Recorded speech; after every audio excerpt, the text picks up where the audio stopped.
मित्र वो होते हैं जो अपने हृदय की भावनाओं को बांटे। तुम्हारे हृदय की पीड़ा में मेरा भी भाग है सखी। अपने भाग की पीड़ा प्राप्त करने आया हूं। चले जाइए गोविंद, मैं मलिन हो चुकी हूँ। मेरे निकट आने वाला भी मैला हो जाएगा। मेरी मित्रता पर विश्वास रखो सखी। नदी में स्नान करने वाला शुद्ध हो जाता है, किंतु नदी उससे मैली नहीं होती। क्यों गोविंद, क्यों मेरे साथ ही ऐसा क्यों हुआ? इतना बड़ा मान, क्या पाप किया था मैंने गोविंद? किन कर्मों का फल भोग रही हूँ? जो भी हुआ सखी, वो ना तुम्हारा कर्म था और ना ही किसी कर्म का फल। वो तो केवल तुम्हारे साथ हुआ एक अकस्मात था। कौरवों के पुराने कर्मों का फल था जो उनके हाथों इतना बड़ा दुष्कर्म हुआ।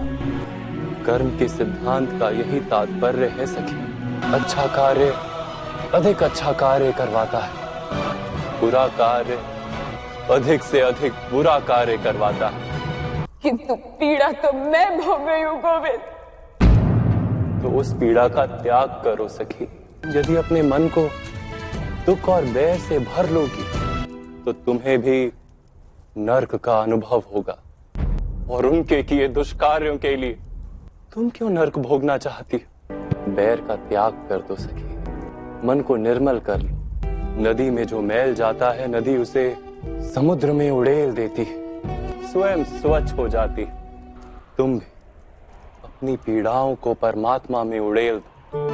अर्थात गुरु सभा को क्षमा कर दूं? हाँ सखी, क्षमा कर दो, अन्यथा प्रतिशोध में फंसी रहोगी, न्याय नहीं कर पाओगी। प्रतिशोध दुष्कर्म है, न्याय सत्कर्म। भेद क्या हुआ गोविंद?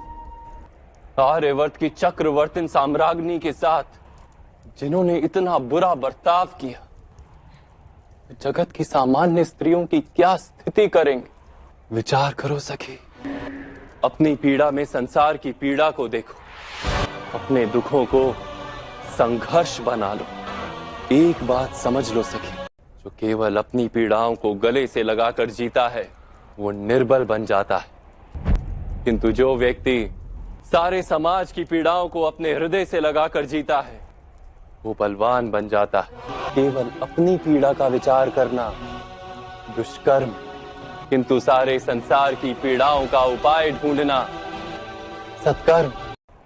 मैं तुमसे कहता, सबसे पहले दुर्योधन को क्षमा कर दो, वही उसकी विनाश की और प्रथम चरण होगा।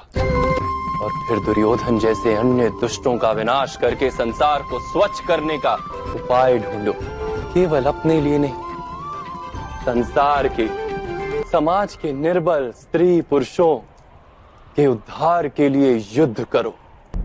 परमार्थ के लिए किए गए युद्ध में चाहे कितनी भी हिंसा क्यों ना, फिर भी वो धर्म युद्ध है।